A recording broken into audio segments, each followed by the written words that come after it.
Governors, because of the misery of poor remuneration of our MCS, Madam Speaker, they take advantage of them. So our MCS are not able to oversight them strongly. We need to give them the proper backup.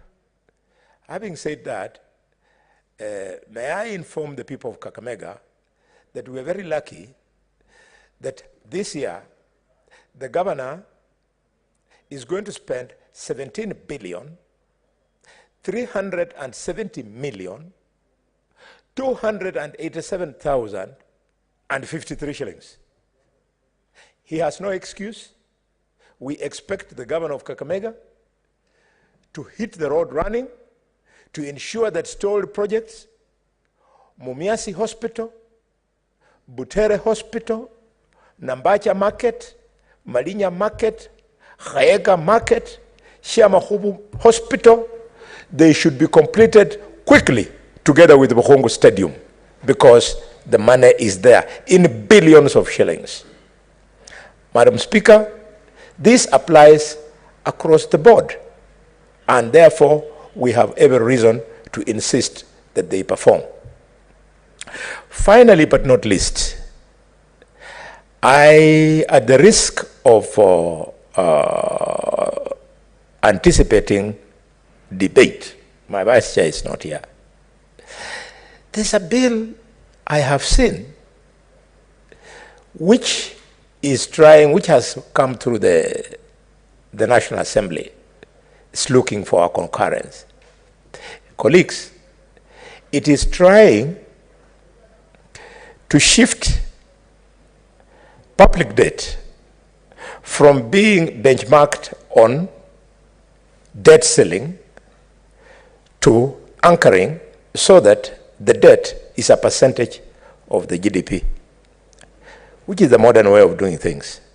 But why it is worrying me, colleagues, is that I've seen a clause there which has now been approved if we agree. They are saying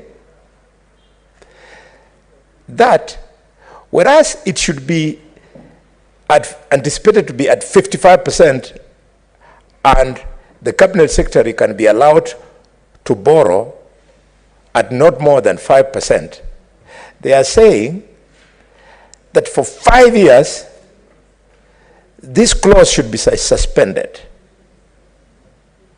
So if you pass a law to create debt anchor, and then you suspend the clause that is supposed to be implemented, it means you're giving the cabinet secretary an open check to borrow as they wish. You know, this house is supposed to protect the president also. When Anglo-leasing happened in this country, Moi, as president, thought all was well. Not Anglo-leasing, Goldenberg. Moi thought all was well. Had Parliament of that time protected President Moi, Kamlesh Patni would not have run away with those billions of shillings. Similarly, when Anglo-leasing took place, Kibaki thought all was well. So as President Ruto works very hard, we must, as Parliament, remind him that some of the decisions being made by the Treasury, we got to be cautious. My brothers and sisters, we are building a country. The children have just left the gallery.